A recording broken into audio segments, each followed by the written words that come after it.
Halo, assalamualaikum warahmatullahi wabarakatuh. Selamat Waalaikumsalam. malam semuanya. Silahkan open cam dulu. Waalaikumsalam. Sudah sholat semua? Masih pakai mukena juga nggak apa-apa. Halo, halo. Ya, Pak. Suara saya cukup jelas nggak? Jelas, Pak.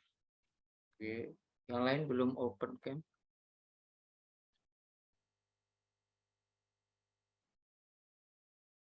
Baru beberapa. Saya nggak bisa screen capture juga.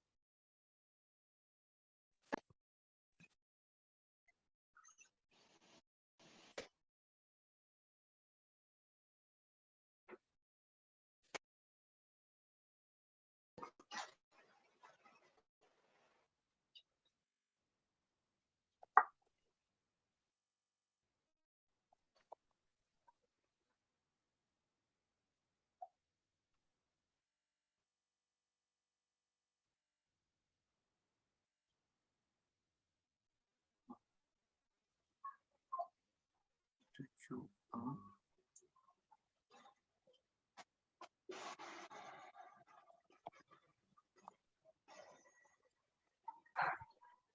Aku sama Oke. Ya. Zoom. Wifi-nya belum bisa pakai HP. Halo. Ini barusan.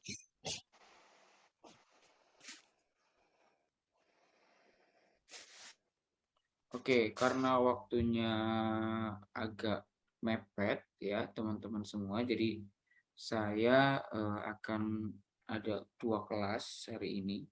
Kelas ini kelas B dulu, baru kelas A. Ini kelas B kan yang benar ya? Apa kelas A? B kan betul ya? Kelas B, Pak. Oke ya. Iya, Pak. Oke, silakan open cam dulu bagi yang belum. Gusti, Dwi Saji, Restu, ya. Asa tolong ke kamera juga. Oke.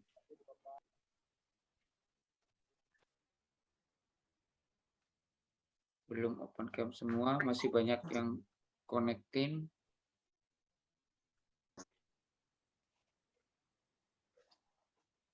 Oke. Ya, senyum semua ya. Bisa lihat saya enggak? Suara saya terdengar jelas nggak? Yang penting itu. Terdengar, Pak. Oke. Oke, satu. Yang belum kelihatan wajahnya, ya sudahlah ya. Dianggap tidak masuk aja. 1, 2, 3.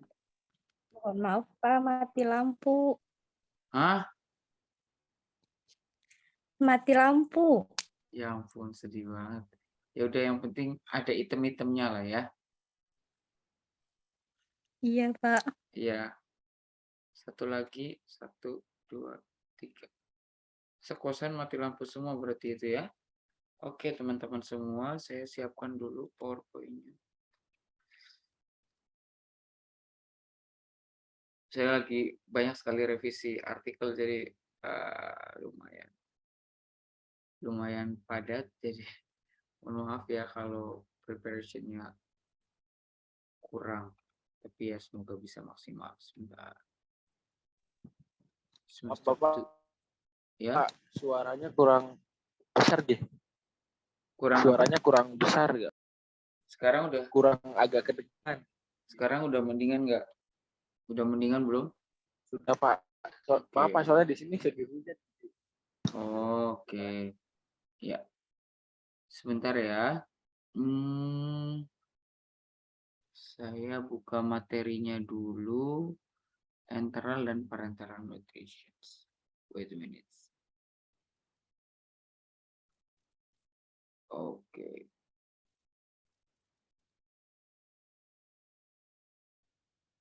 Oke, saya share dulu.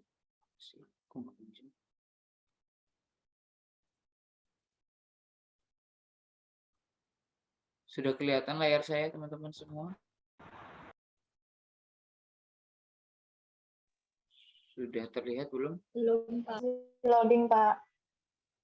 Sudah, Pak. Jadi ada yang sudah, ada yang belum. Ini bergantung konektivitas apa? Restu sudah bisa lihat, Restu?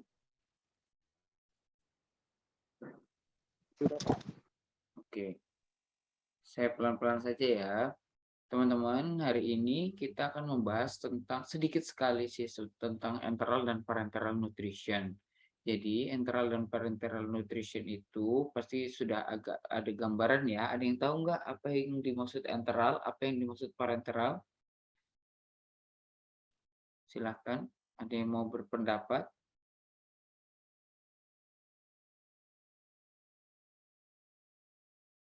Arum, Rom? Apa, Rom? Enteral dan parenteral?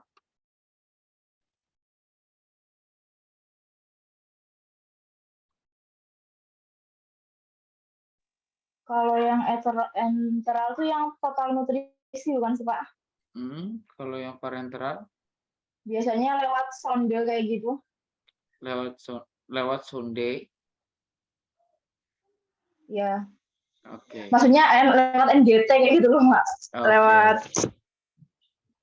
itu Oke. selang yang dimasukin. Kalau misalnya parenteral tuh yang via intravena bukan, Pak? Betul. Oke ya, kita lihat penjelasannya dulu. Apa sih enteral dulu ya? Kita mulai dari enteral. Jadi itu digunakan untuk apa? Pertama adalah untuk digunakan sebagai total nutrition atau supplemental nutrition. Nah, enteral nutrition itu biasanya juga digunakan untuk transisi fase transisi dari pasien coming of parenteral nutrition. Jadi setelah parenteral nutrition, jadi gitu. Kemudian to feedings biasa untuk pemberiannya itu bisa intermittent atau kadang-kadang ya, atau berjangka pada waktu tertentu, bisa juga secara terus-menerus atau continuous. Nah, dia itu digunakan untuk apa? Untuk pasien yang membutuhkan kalori, kemudian pasien yang membutuhkan suplai protein, karbohidrat, lemak, vitamins, mineral, kemudian serat dan elektronik serta adanya cairan. Ya, jadi intinya ada kebutuhan nutrisi seperti ini di dalam enteral nutrition. Ya, kalau suara saya tiba-tiba nggak jelas, bilang ya teman-teman ya, soalnya di sini saya juga sinyalnya kurang begitu oke, tapi ya sudahlah, mau gimana lagi, namanya juga gratisan di kampus. Oke, lanjut. Nah, untuk enteral nutrition itu biasanya untuk formula yang diperdagangkan untuk enteral feeding itu isinya berbagai macam. Pertama, beberapa di antaranya didesain spesifik untuk pediatrik atau anak-anak bayi ya, balita, dan sebagian lagi digunakan untuk geriatrik. Kenapa? Karena balita belum mengunyah secara optimal, sementara orang tua biasanya sudah lemah dalam motorik, begitu ya. Kemudian dia diberi halo? Oke, dia diberikan untuk keseimbangan ke seluruh tubuh. Nutrisinya harus seimbang. Dia itu juga harus mengandung tinggi kalori, protein, asam amino, lemak dan serat, tapi rendah dalam karbohidrat, sodium atau natrium, atau kolesterol. Nggak mungkin kan kita kasih orang enteral nutrition malah jadi diabetes atau jadi hipertensi atau bahkan jadi hiperkolesterolemia gitu ya. Kemudian beberapa komersial formula itu dibuat untuk memenuhi kebutuhan penyakit yang spesifik pada pasien-pasien tertentu. Contohnya pada orang dengan gangguan ginjal atau pada orang gangguan hati. Nah, begitu pula pada pasien yang diabetes, lactose intolerance, asal kalian tahu ya, saya tiba-tiba di sini jadi lactose intolerance. Jadi alergi susu. Susu di sini nggak cocok sama saya, nggak tahu kenapa ya. Padahal sebelumnya di Indonesia sering banget minum susu ya. Bisa juga untuk alergi atau untuk specific food. Nah, sesuai dengan kebutuhannya, penambahan komersial formula ini disesuaikan dengan kebutuhan masing-masing pasien, ya. Jadi nggak bisa satu orang, "Oh, kemarin saya pakai itu cocok loh," gitu. Nah, besoknya menggunakan yang sama dari tetangganya, itu nggak bisa. Atau mungkin tidak dihitung, atau mungkin ahli gizi tidak menghitung, "Oh, udahlah samakan aja," itu nggak bisa, ya. Nah, apa yang harus diperhatikan? Yang harus diperhatikan adalah osmolaritas dari formula enteral tersebut yang merupakan hal penting dalam pemberian nutrisi enteral. Nah, beberapa pasien itu mengalami intoleransi terhadap hiperosmolaritas formula sehingga menyebabkan orang itu mual, ya. Orang itu kalau nggak cocok atau intoleransi terhadap terlalu hiperosmolar itu mual, kemudian terjadi diare osmotik, kemudian ada abdominal distension dan gejala-gejala lainnya yang mengacu pada gangguan pencernaan, ya. Nah, lalu yang boleh itu berapa, Pak? Yang boleh itu berapa? Nah, ini yang hal penting yang harus kalian catat, sebenarnya cuma ini doang sih, ya. Ini dicatat ya, teman-teman. Untuk infants atau orang bayi baru lahir ya, itu osmolaritasnya sekian, 150 sampai 380 miliosmol per kilogram. Nah, sementara untuk adult yang dimaksud di sini sebenarnya older adult ya atau orang tua ya, itu sekitar 270 sampai 700 miliosmolar per kilogram. Nah, osmolaritas untuk ekstraseluler atau cairan ekstraseluler biasanya di antara sekitar 285 sampai 295 miliosmol per kilogram. Begitu. Ini ya, catat ya, siapa tahu keluar di ujian. Oke, kalau saya skip berarti anu nggak penting gitu ya. Lanjut. Nah, ketika kebutuhan pengobatan diberikan dengan menggunakan enteral tubes atau tuba enteral, biasanya digunakan dalam bentuk cairan, itu lebih disukai. Nah, cairan medication itu memiliki osmolaritas yang tinggi, biasanya sekitar 1000 miliosmol per kilogram, padahal tadi kita cuma sekitar ratusan ya. Nah, sehingga dia dapat diencerkan dalam 10 sampai 30 ml dengan larutan steril untuk pemberian pada pasien. Ya, teman-teman. Jadi memang karena dia high osmolarities, maka dia dapat diencerkan ke 10 sampai 30 ml air yang steril ya. Pemberian pengobatan secara umum diberikan terpisah dari formula nutriennya. Kenapa seperti itu? Untuk memastikan bahwa tidak ada inkompatibilitas berkaitan dengan obat dengan nutrisi yang ada di dalam makanan yang diberikan. Jadi kayak interaksi obat dan makanan.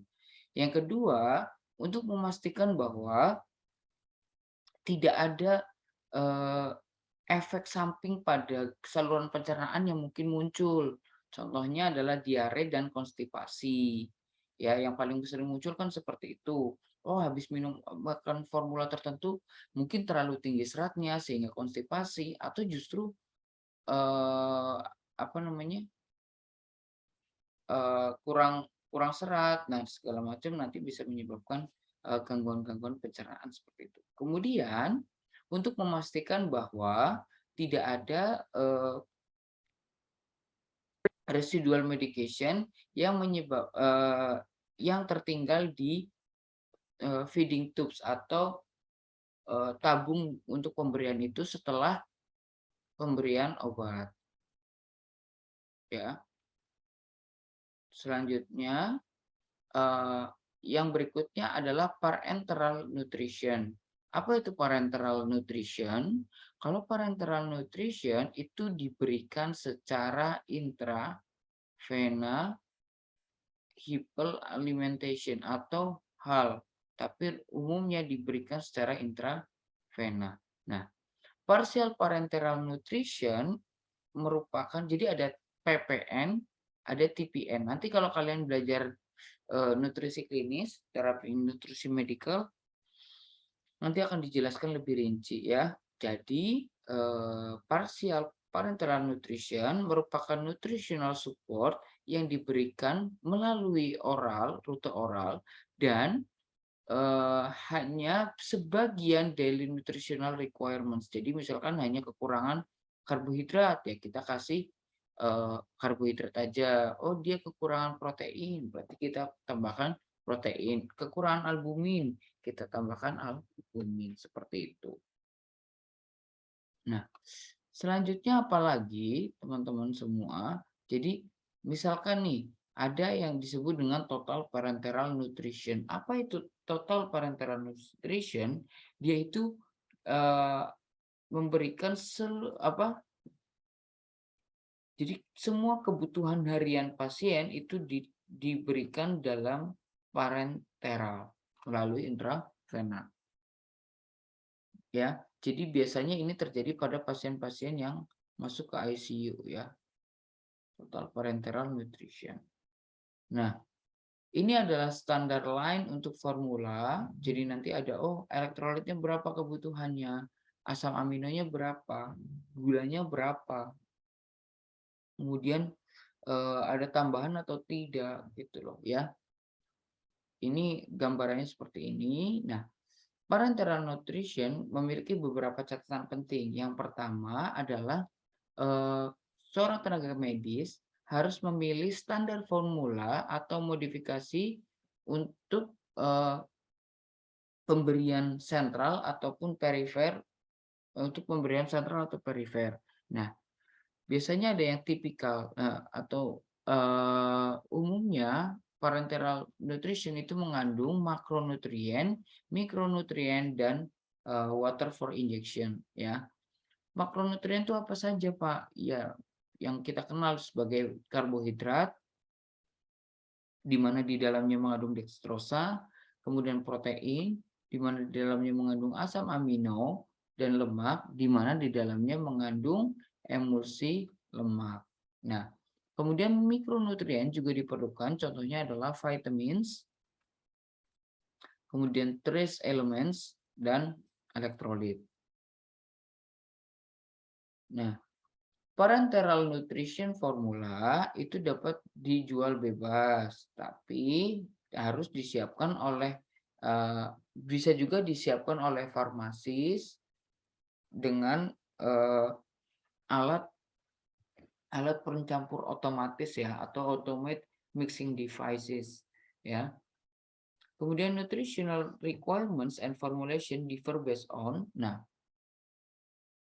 jadi pemberian nutrisi dan formulasi itu dibedakan berdasarkan usia, di situ ada neonatus, pediatrik, orang dewasa, orang tua gitu.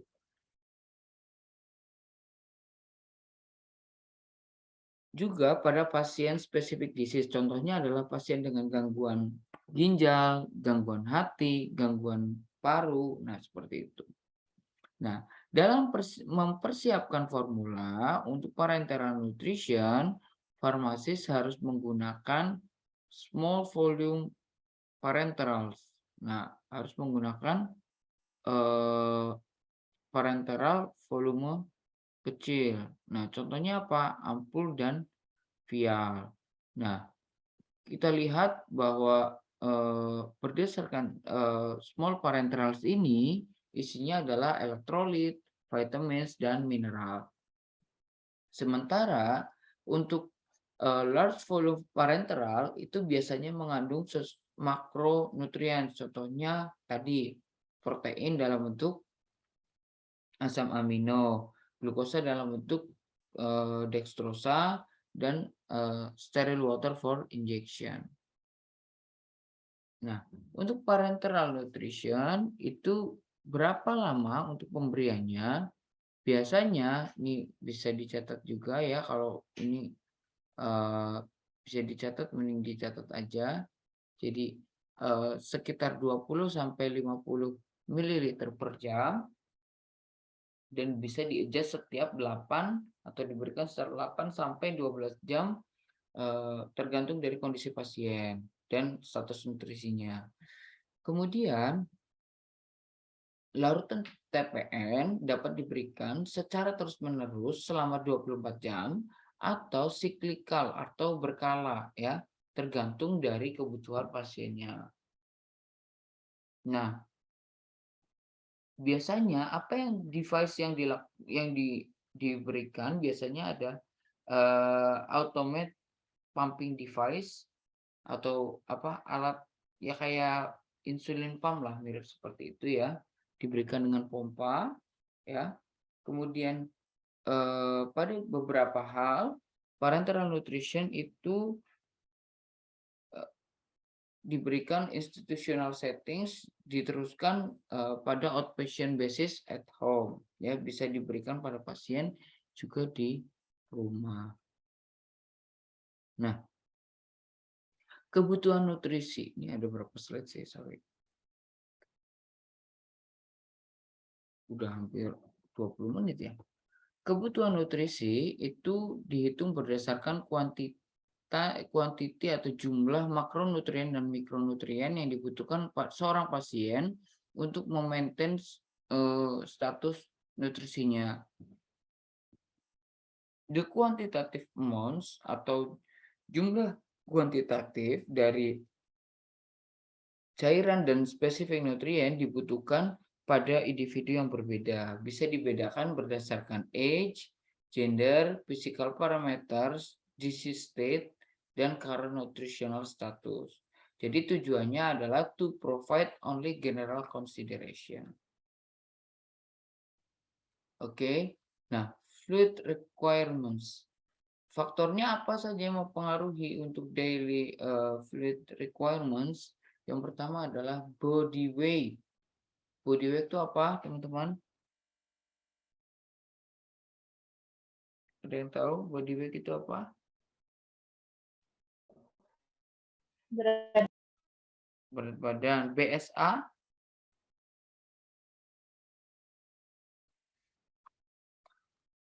150 ml, 1500 luas apa? permukaan tubuh. Iya, luas permukaan tubuh. Kalau di Indonesia LPT yang namanya ya, luas permukaan tubuh. Nah, kemudian atau 1 ml per kilokalori nutrisi yang dibutuhkan. Itu untuk daily. Pada kasus tertentu ya, nilai ini akan meningkat. Contohnya pasien yang dehidrasi. Kemudian bisa juga menurun pada pasien yang memiliki gagal ginjal atau congestive heart failure. Nah, kebutuhan harian pada pasien ini antara 2 sampai 3 liter per hari. Biasanya untuk orang dewasa. Nah, cara ngitung BSA atau luas permukaan tubuh gampang banget ya. Jadi tinggal tinggi badan dikali berat badan dibagi 3.600 kemudian diakar. Nah, ini adalah basic fluid requirements ya. Kalian bisa screen capture boleh, enggak ya enggak apa-apa, terserah ya. Tapi ini kata kuncinya adalah without abnormal water loss, tanpa kehilangan cairan tubuh ya. Jadi segini kebutuhannya ya untuk neonatus dan anak kecil.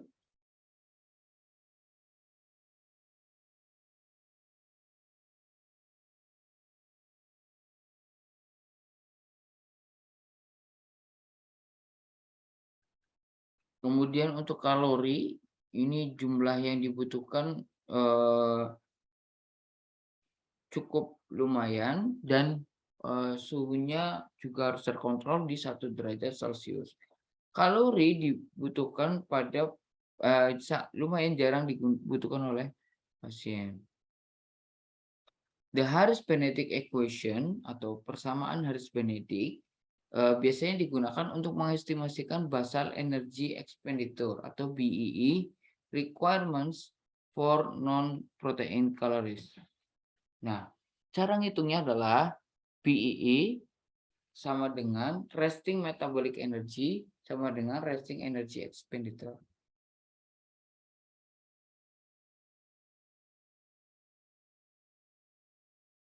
Nah, ini contohnya ya.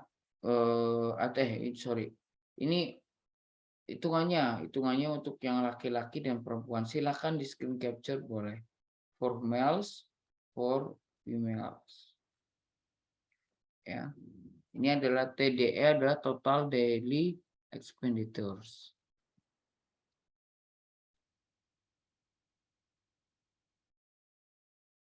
Nah, calorie requirements menurut Harris-Benedict itu ada beberapa kategori ya, teman-teman. Jadi lihatnya dari mana? Lihatnya dari sini nih. Mildly stress hospitalized patients.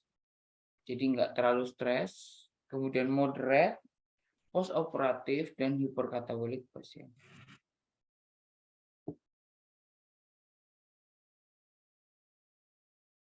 Energy requirements for infants, children, dan teenagers are different than those for adults and vary according to the age, growth rate, clinical, and metabolic status. Jadi dia itu kebutuhan energinya untuk anak-anak dan teenagers beda-beda ya, tergantung dari umur, tadi growth rate, dan clinical metabolic status. The kalori yang dibutuhkan itu segini. Jadi buat anak-anak itu kalorinya lebih banyak butuhnya dibandingkan remaja. Kalian udah remaja apa masih anak-anak? Kurang dewasa, Pak. Masih remaja apa anak-anak? Remaja, Pak. Remaja ya, sama berarti kita ya. Kita masih belia. Benar kan Alia? Iya, saya masih belia kan? Iya. Oke, lanjut ya. Kalau siapa namanya? Restu mah udah tua. Saya masih belia. Kebalik ya. Oke, karbohidrat requirements. Kebutuhan karbohidrat. Nah, karbohidrat are primary source of cellular energy. Jadi karbohidrat merupakan sumber utama dari energi. Nah, kebutuhannya berapa? Sekitar 130 gram per hari. Jadi, kalian mikir-mikir nih, nasi kalian seabrek-jumbrek karbohidratnya berapa? Kalian tuh cuma butuh 130. Ya. Jadi tolong Andi, Restu, kalau ke warung agak mengerti lah ya. Ya, ibu warung juga nggak pengen kalian diabetes. Cuma kalian kalau makan tuh loh, jangan banyak-banyak gitu. Ya, maximum daily required quantity is around 5 mg per kilogram per minutes. Ya, nah biasanya ya. For parenteral nutrition, ini catat ya, ini for parenteral, ini for enteral. Nah, kalau parenteral, dextrose itu provides, ya diusahakan sekitar seginian sih.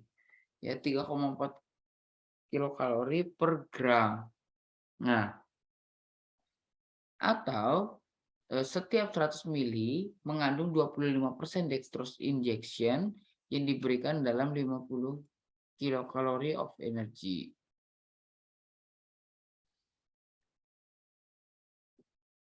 Nah, kemudian yang kedua adalah protein. Ya, protein juga digunakan untuk tubuh untuk ya enzimatik, hidrolisis dan sebagainya, reaksi-reaksi yang penting dalam tubuh, dia tujuannya adalah bukan untuk memproduksi energi, meskipun energi diproduksi juga sebagian oleh protein, tapi dia digunakan untuk membangun jaringan dan kekuatan tubuh, ya. Jadi pasien dengan kalori pasien membutuhkan kalori ini sebenarnya bukan by non-protein calories. Nah, the daily quantity of protein required in adults itu ini. Untuk orang berbeda-beda, untuk apa saja. Nah,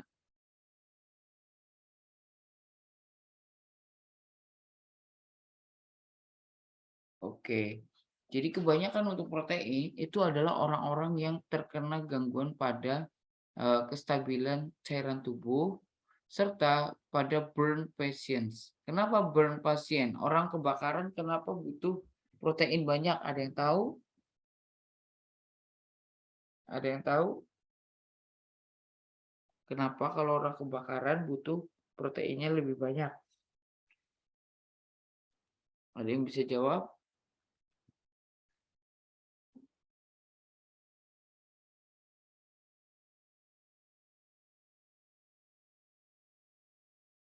Ada yang bisa jawab? Mita, Mit? Tahu nggak, Mit? Kenapa, Mit? Orang kebakaran itu butuh protein lebih banyak, Mit.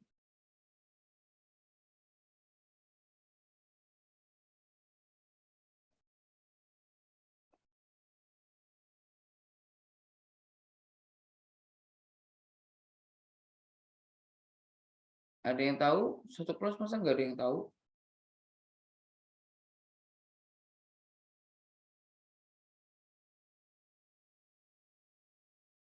Ini saya kayak dikasih obat tidur nih ngajar kalian jam-jam segini nih.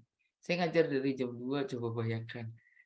Jam 2 pagi sampai sekarang. Ini saya lagi di kampus masih saya juga ngerjakan revisian, ternyata saya lupa. Jam jam 6 ada kalian, jam 7 ada kelas A. Luar biasa kan? Tidur ya.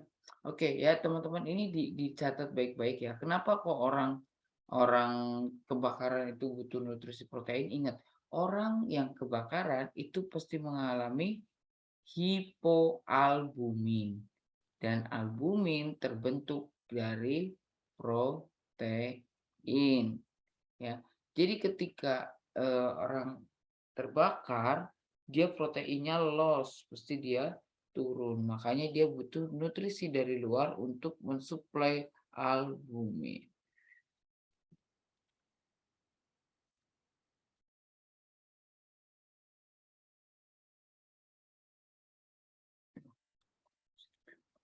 Oke, selanjutnya adalah lipid atau fat requirements. Jadi, untuk fat atau lemak itu yang kalian butuhkan hanya 1,5 gram per kilogram per hari atau di bawahnya.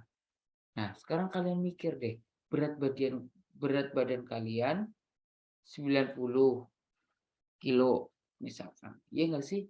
Berat badan 90 kilo. Alia berapa? 40-an kayaknya.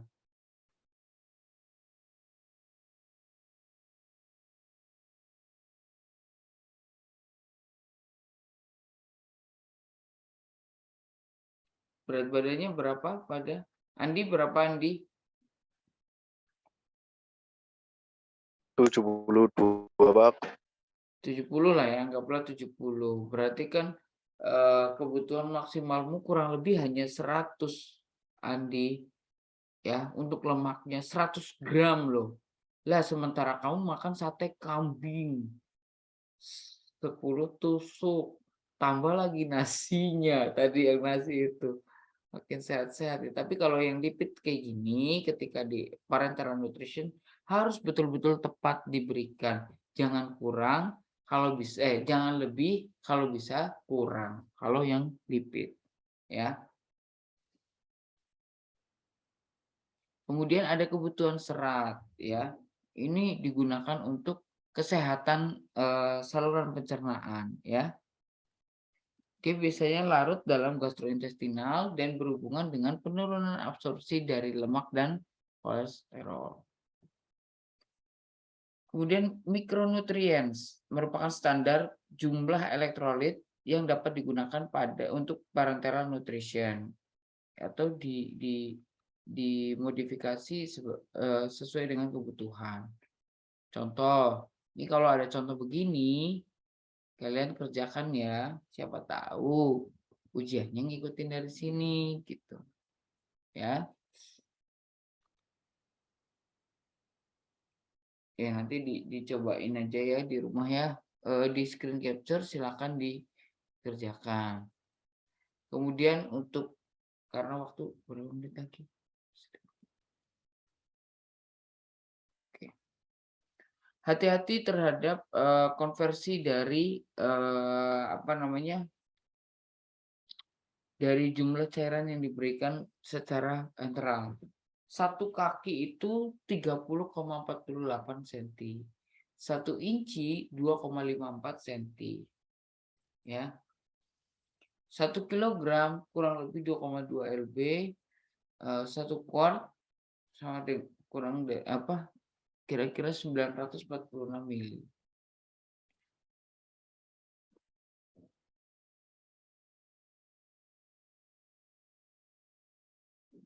Ini semua pertanyaan nanti tolong dijawab di kertas boleh ya, nanti tinggal di-upload di Scalsa ya. Ini ya teman-teman, di capture siapa PJ-nya? PJ? Asa ya? Iya, Pak. Oke. Capture dulu ya, Asa 1. Udah?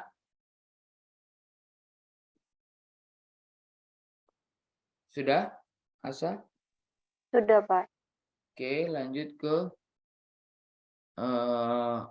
jumlahnya ini, konversinya. Klik sudah.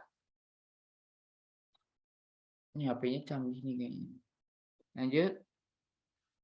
Ini berapa milimeter yang dapat diberikan pada pasien yang menerima ini, kalori requirements. Kemudian berapa gram setiap komposisinya, protein, karbohidrat, lipid. Udah, Asa? Sudah, Pak. Oke, lanjut.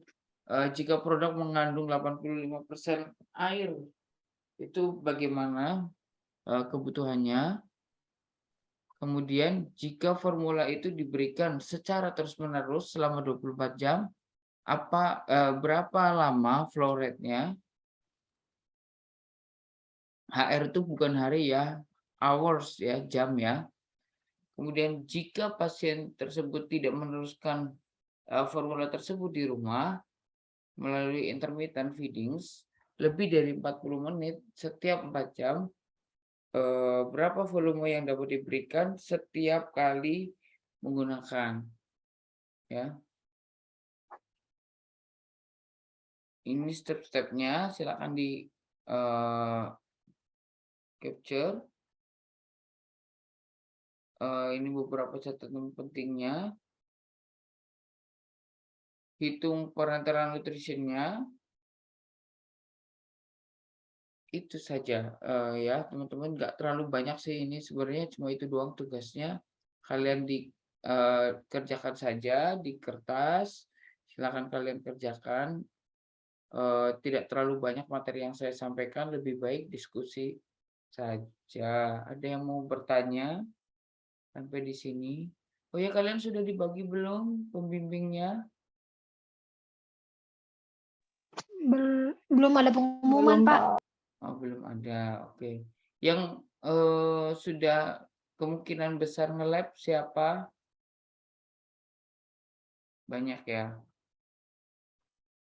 Yang tadinya sosial mau nge-lab sudah siap ya?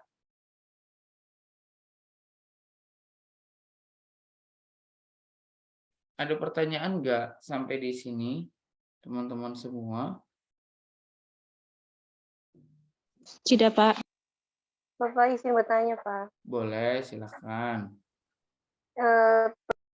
Bertanya tugas sih, Pak. Kan kalau di RPP itu kan tugasnya kalau nggak salah merangkum ya, Pak. Berarti untuk pertemuan 3 ini diganti yang tadi Bapak itu ya, Pak? Iya, karena kalian nggak mungkin juga ngerangkum, ya kan? Dan rangkuman kalian ya gitu-gitu aja, mending suruh ngerjain soal. Gitu, oke. Baik, Pak. Ya, jadi nilainya berimbang satu anak dengan anak yang lain, ya. Kalau merangkum kan kelihatan tuh anak yang rajin dan tidak rajin itu terlalu mencolok begitu kira-kira. Oke, ada Baik, lagi Pak. pertanyaan? Asa, Kemudian untuk dikumpulkannya materinya, oh, ini gimana, Pak?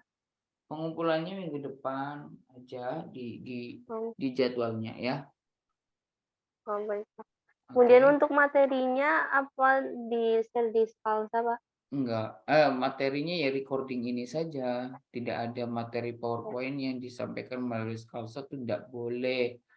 Haram katanya, nggak boleh. Jadi harus dengarkan baik-baik slide presentasi yang diberikan pada saat perkuliahan begitu kira-kira. Baik, Pak. Ya, ada lagi?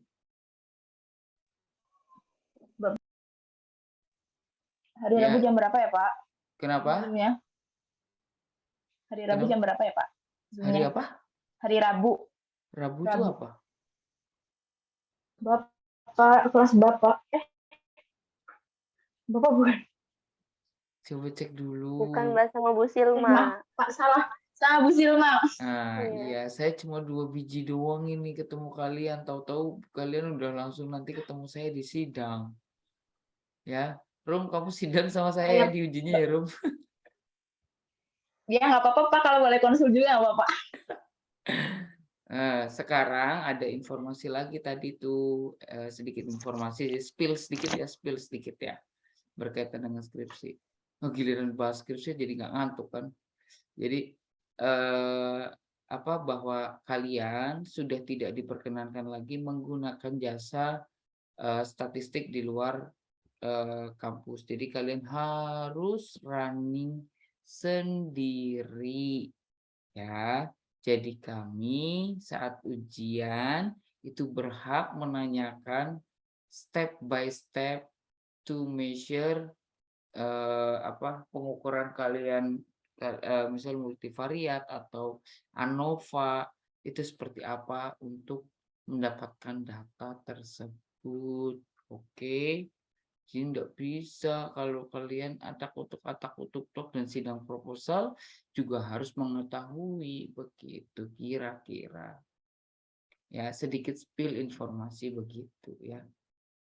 Oke. Ini udah bisa skripsi semua insya Allah. Kalau yang belum nggak apa-apa, tetap semangat ya. Mudah-mudahan segera mengikuti ya. Itu sih ada pertanyaan nggak? Enggak ya? Bapak nanya tugas boleh nggak? Boleh, silahkan. Ya, yang kemarin kan yang sampel dari Bapak kan nggak ada metode perhitungan atau yang metrik itu. Berarti kita Betul. tambahkan Pak di tugas kita. Betul sekali. Itu kan sebulan. Ya, itu sengaja saya bikin yang slow kok. Ya, silahkan hitung sendiri. Yang bikin kasus ya kalian sendiri ya kan. Makanya kasusnya yang rumit-rumit biar ada antropometriknya, biar bagus gitu ya. Jangan yang gampang-gampang. Kelompokmu pilih apa, Rum? Belum ditentukan, Pak. Mesti sebulan. Nanti ngerjainnya 3 hari sebelum. Ya enggak? Betul apa betul? Udah Pak, udah ditentukan. Oh, Bapak udah. itu apa namanya? Berarti kalau misalnya yang antropometrik itu Mm-mm. apa? Ngitung-ngitung. Bentar Pak. Ya kan perhitungan. Nah, kasusnya itu berarti bukan case report ya Pak?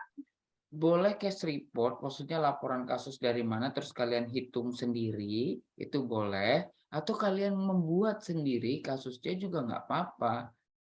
Gitu.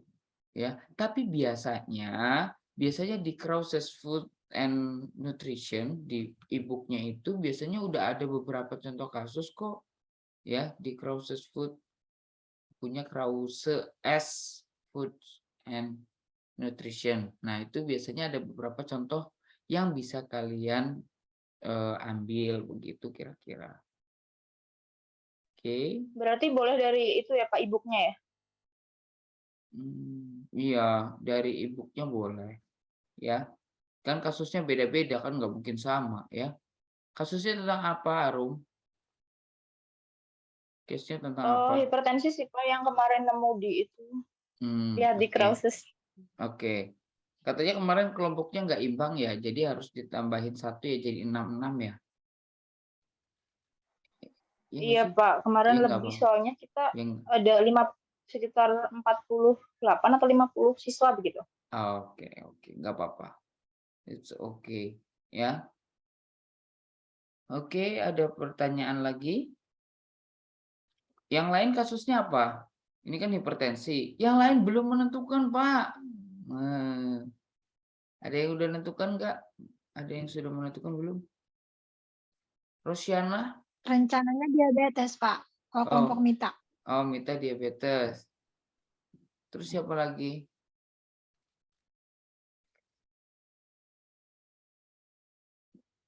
Yang lainnya? Ada berapa kelompok sih total? Asa? 6 ya? Berapa sih? 9 Pak. 9. Nah, 9 kan masa baru 2, yang lain mana? Diabetes udah, hipertensi udah. Yang lain? Nutrisi pada bayi dan anak, Pak. Nutrisi pada bayi dan anak. Oke. Bayinya biasa normal atau ada sakit apa gitu? Kan harus ada. Nanti, Pak. Oh, gitu. Ya, minimal akut limfoblastik leukemia misalkan. Atau busung lapar gitu ya. Kan kalau bayi-bayi kan kayak gitu busung lapar tuh, ya, perutnya membesar. Ada lagi Baik, nggak? Pak. Ada lagi nggak? Astri, kelompokmu apa, Astri? Ditanya lagi sama Yoga. Nggak tahu, Pak, belum ngobrol. Belum menentukan, Astri. Belum. Oke, ya. Ya sudah, mana lagi? Udah cuma itu doang.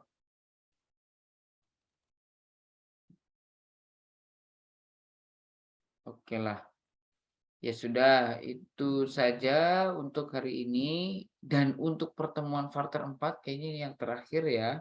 Saya mohon maaf bila ada kekurangan selama saya mengajar. Nggak tahu kita ketemu lagi di kuliah lain nggak? Semester 8 kayaknya nggak tahu deh bakal ketemu lagi apa tidak. Ya mudah-mudahan semua dilancarkan ya. Yang skripsi diterima aja apapun hasilnya, pembagiannya dan segala macamnya. Dipersiapkan juga dananya dari sekarang. Jujurli jadi kan. Sejujurnya itu pasti mau menghabiskan banyak sekali dana. Jadi please mulai berhemat dari sekarang ya. Terima kasih atas perhatiannya. Restu nggak ada restu? Mau perpisahan Restu diem aja loh. Belum makan apa kamu Restu?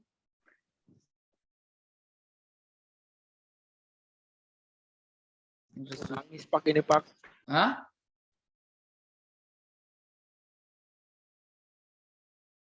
Nangis kenapa? Sinyalnya lagi kurang baik Pak. Oke. Oke deh.